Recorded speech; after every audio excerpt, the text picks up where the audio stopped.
الموت، ہر نفس نے موت کو چکھنا ہے۔ اب موت کی تعریف کیا ہے؟ ذائقہ، ذائقہ کے معنی ہوتا ہے چکھنا، چکھنا، یہ اس کا معنی ہے لفظی۔ تو موت کا تعارف جو میرا رب فرما رہا ہے وہ چکھنے سے کر رہا ہے۔ اب ذائقہ دو قسم کا ہے، طبعی، غیر طبعی۔ واہ واہ۔ جو طبعی ذائقہ ہوتا ہے وہ چکھا نہیں جاتا۔ اس کو میں اور لفظ کہتا ہوں، یہ طبعی غیر طبعی میں سارے لوگ مستفید نہیں ہوں گے۔ طبعی ذائقہ مستقل ذائقہ، غیر طبعی ذائقہ غیر مستقل ذائقہ، غیر مستقل، مستقل ذائقہ نہیں۔ جو مستقل ذائقہ ہوتا ہے وہ چکھا نہیں جاتا۔ تقریباً میں نے معنی عرض کر دیا ہے، دہراؤں گا تو مجھے بھی سمجھ آ جائے گی۔ مستقل ذائقہ جو ہوتا ہے وہ چکھا نہیں جاتا، جو غیر مستقل ذائقہ ہوتا ہے وہ چکھا جاتا ہے اور عارضی طور پر ہوتا ہے۔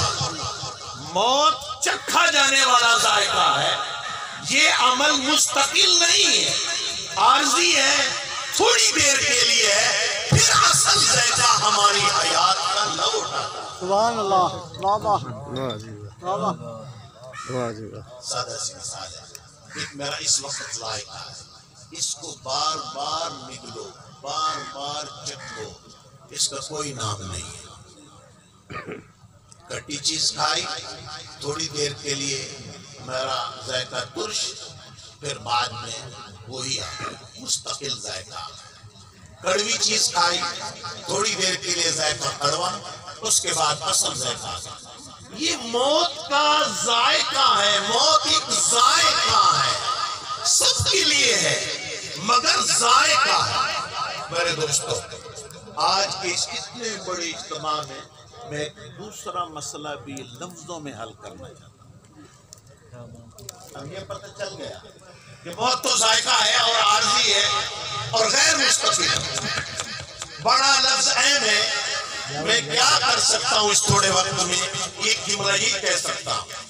اب یہاں جو فرمایا نا، ہر نفس نے کلو نفس ذائقۃ الموت، بس دو باتیں، ہر نفس نے موت کو چکھنا ہے۔ تو موت کے چکھنے کے لیے جو لفظ استعمال ہوا ہے، کون چکھے گا؟ نفس چکھے گا۔ ذائقہ نفس کے لیے، چکھنا نفس کے لیے۔ اور میں کہنا یہ چاہتا ہوں، جب نفس ایک جیسے نہیں ہیں، واہ جی واہ، واہ واہ، بہت خوب، بہت خوب، واہ جی واہ جی۔ میں یہ جملہ کہنا چاہتا تھا، پھر مفتی صاحب نے کہہ دیا کہ جب نفس ایک جیسے نہیں ہیں، میں جملہ کہہ دیتا ہوں، میں سادہ کہوں گا، جب نفس ایک جیسے نہیں ہیں تو جان لو مرنا بھی ایک جیسا نہیں ہے۔ بہت خوب، بہت خوب حاجی صاحب۔ نفس ایک نہیں ہے، تو جب نفس ایک نہیں ہے تو مرنا ایک جیسا نہیں ہے۔ بعض مر کے بھی میرا رب کہتا ہے اس کو مردہ نہ کرو۔ سبحان حد نہ ہوگی۔ اللہ۔ کون لوگ؟ وہ شہید ہے یا مقتول فی سبیل اللہ ہے۔ کیا اس کے بچے یتیم نہیں ہوئے؟ کیا اس کی گھر والی بیوہ نہیں ہوئی؟ کیا اس کی وراثت تقسیم نہیں ہوئی؟ کیا اس کی قبر نہیں بنی؟ کیا جنازہ نہیں پڑھا؟ کیا دعائیں نہیں مانگی؟ کیا تعزیت نہیں کی؟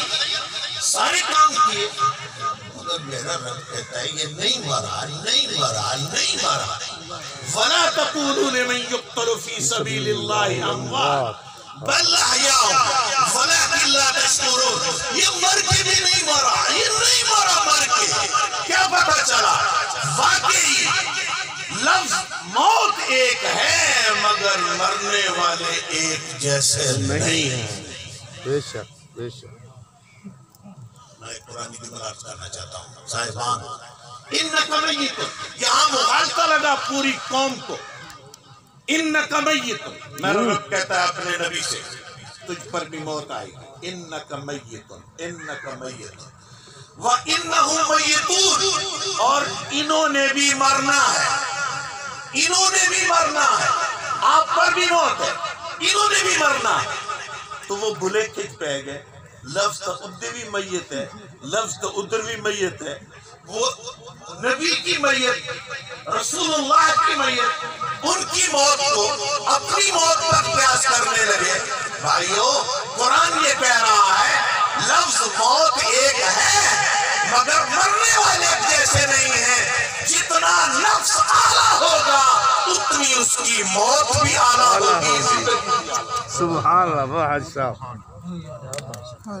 بہترین منظر. میرے دوستو، آج کا آخری سبق، میرے چونکہ بھائی ہیں آپ، یہ میرے سارے ساتھی ہیں، کاٹیا برادران میرے، یعنی میرے والد صاحب کے اکثر یہاں جو بیٹھے ہیں شاگردان ہیں.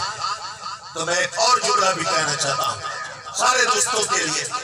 دوستو، لفظ قبر ایک ہے مگر قبر والے ایک جیسے نہیں ہوتے. واہ واہ، بہت خوب، اچھی وضاحت. یہاں بھی اکثر یہی مغالطہ ہے. بہت ایسی. کیونکہ السلام علیکم یا اہل القبور، ہم نے قبر کا لفظ پڑھا. قبر النبی، قبر الشہید، قبر الصالح، قبر المؤمن، چونکہ لفظ یہی ہے. قبر المؤمن، قبر الصالح، قبر الولی، قبر الشہید، قبر النبی، لفظ ایک ہے مگر مغالطے میں نہیں رہنا. جو اندر جانے والا ہے وہ ہکو جیا نہیں ہے. اب نفس، قرآن میں نفس امارہ بھی ہے، نفس لوامہ بھی ہے، نفس مطمئنہ بھی ہے.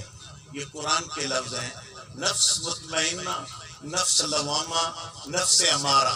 نفس امارہ کی موت اور ہے، نفس لوامہ کی اور ہے، مطمئنہ کی. نفس مطمئنہ کی موت. واہ الحاج صاحب، بہت خوب. لفظ موت دیکھ کر یکساں سلوک نہ کرو، لفظ قبر دیکھ کر یکساں سلوک نہ کیا جائے. اللہ رب العزت ہماری آج کے اس درس کو اپنی بارگاہ میں قبول فرمائے. آمین.